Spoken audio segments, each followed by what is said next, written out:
Hi, I'm Julie Fei-Fan Balzer, and one of the things that I love about my ScanNCut DX machine is how easy it makes it to cut a wide variety of materials.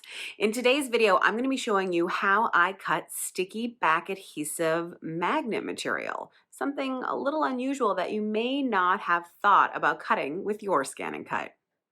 So this is a sticky backed magnet. You can see it's magnet on this side, and then there's a piece of paper that covers the sticky part, okay? And you can absolutely cut this with your ScanNCut. I'm using an SDX 225, which cuts up to 3 millimeters.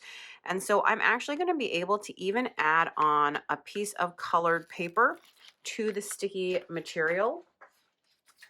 Now, I'm using a piece of hand-painted paper. You could use scrapbook paper, you could use a book page, you could use whatever paper you have. The only thing is you want to make sure, of course, that there are no bubbles or anything like that, and that it's very well adhered down to the adhesive.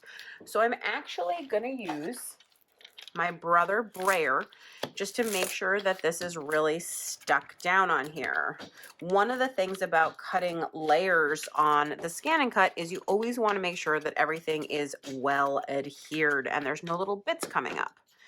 So now I'm simply going to trim off the excess. And so now that it's trimmed, I'm just going to use the Brother scraper to make sure again that everything is really, really, really well adhered. And all I'm doing is just scraping across the top in multiple different directions. Okay, so it flexes just like it's a single material, which is what I want, right? Everything is absolutely well adhered, no loose bits, everything looks great. So let's head to the machine. So I'm going to remove the dust cover from my mat, and I am using a standard tack mat, so that's a fairly sticky mat. And I'm going to place my magnet material down against the mat with the magnet part against the mat. And again, smooth it down, make sure that it is well adhered to the mat.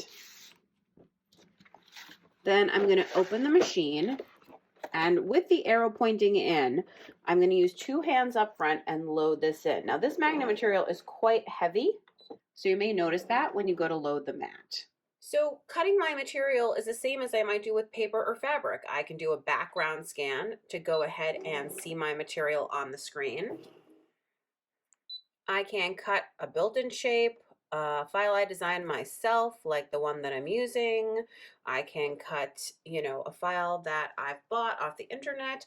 You can cut any file that you'd like, and then you can say, okay, please select, cut. You do not have to tell the ScanNCut what you are cutting. You're just going to leave all of the settings right at auto, okay? And then the machine's going to do all of the work. As soon as I press start, what's going to happen is the machine will be reading these marks that are at the top of the mat. Then it's going to test the material, so it will determine for itself the settings that are needed in order to cut it properly. And once that's done, it will begin cutting. So as you can see, to cut magnet material, I didn't really have to do anything too special. I just had to make sure that anything I put on the sticky back side was well adhered. I had to make sure that the magnet itself was well adhered to the mat. But then I simply put it in the machine, and the ScanNCut DX is doing all the work for me. So now my magnets are done cutting. I can unload the mat. And there you go. Here is my first little magnet. You can see that, right, like that. So here are my beautiful alphabet magnets. I love them. Can't wait to give them a try on the refrigerator. If you like this tutorial and you want to see more, I hope you will take a moment to subscribe to my YouTube channel. And of course, to learn more about the ScanNCut, check out the ScanNCut website at scanncut.com.